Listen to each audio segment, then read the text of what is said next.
Bonjour et bienvenue sur la chaîne Paradoxe, la chaîne exclusivement dédiée au paradoxe. Cette semaine est venu le temps de l'épilogue de cette saga sur le dilemme du prisonnier. Dans les épisodes précédents, j'ai discuté de l'incompatibilité entre rationalité et libre arbitre, mais également de connaissance commune de la rationalité et de ses implications, et enfin des stratégies de sécurité et de l'équilibre de Nash. Le fil rouge de cette saga est la question suivante. Sous l'hypothèse de connaissance commune de la rationalité, est-ce bien l'équilibre de Nash qui doit rationnellement surgir? Dans le dilemme du prisonnier, les stratégies de sécurité et l'équilibre de Nash coïncident. C'est également le cas pour le jeu de Newcomb. Mais dans la bataille des sexes, ce n'est pas le cas. Il est important de préciser que ces jeux ont été étudiés en version one-shot, c'est-à-dire lorsque le jeu ne se présente qu'une fois. L'analyse en cas de répétition du jeu avec mémoire est une question différente que je n'ai pas développée dans cette saga.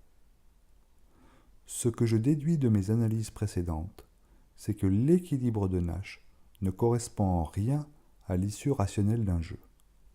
Lorsque deux individus rationnels se rencontrent dans un jeu qui peut être défini par une matrice des gains, l'issue sans CKR est le couple de stratégies de sécurité. Avec CKR, les issues sont plus subtiles. Lorsque le jeu est symétrique, l'issue du jeu avec CKR est l'issue symétrique qui maximise l'espérance de gain. Dans le dilemme du prisonnier, cela signifie que l'issue sera la coopération mutuelle. Oui, je dis bien la coopération mutuelle. Dans la bataille des sexes, chaque joueur devra jouer son activité préférée avec probabilité 1/2.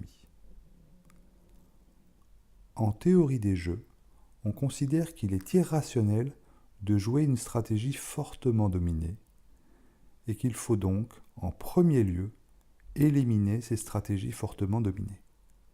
Mais dans un jeu symétrique, on doit d'abord éliminer les issues asymétriques avant toute autre considération. Le jeu de Newcomb n'est pas un jeu symétrique, mais les conditions de jeu sont telles que l'on doit également, avant toute chose, éliminer les issues asymétriques. L'issue rationnelle consiste alors à choisir uniquement la boîte bleue.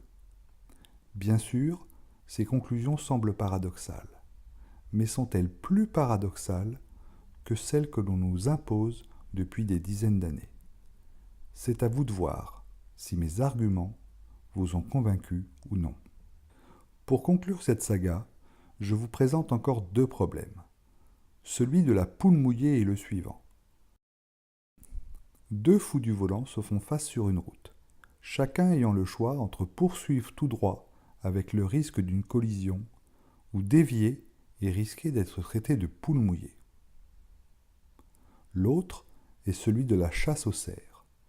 Deux chasseurs peuvent soit chasser le lièvre et obtenir un maigre butin, soit chasser ensemble le cerf et obtenir un gain bien plus élevé. Je vous laisse réfléchir aux issues rationnelles sans CKR et avec CKR de ces deux problèmes. Voilà, c'est fini. On a tant ressassé les mêmes théories.